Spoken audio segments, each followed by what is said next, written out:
که 99% اتباع از اون مسلمان بدون مراجعه به فقها، بدون مراجعه به دانشمندا، بدون مراجعه به شریعت خداوند، قانونی پاس شده زیر عنوان قانون منع خشونت علیه زن. چرا به کتاب خداوند رجوع نمیشه؟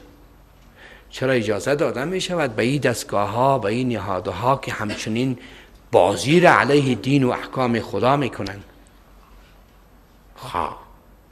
در صورتی که الله به خاطر تعذیب اجازه میده که زن وقتی که سرکش می شود با در نظر داشته که همه مکلفیت ها به دوش شوهر است، از نظری تعذیب اگر سلی به زنی خودوار می کند، به شرطی از اینکه قسمی که پیغمبر گفته است نلت و کوبی که برویش وار کند و چوب استعمال کند.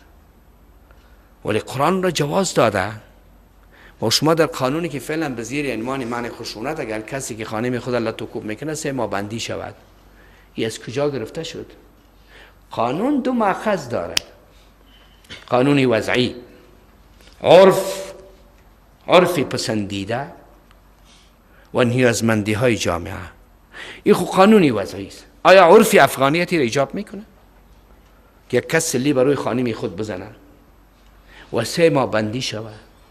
وقتی ای از زندان بیرون می شود یا از توقیف خانه بیرون می شود، آیا غیرت اسلامی و افغانی به اجازه میده که او زن دیگه زنده بمانه؟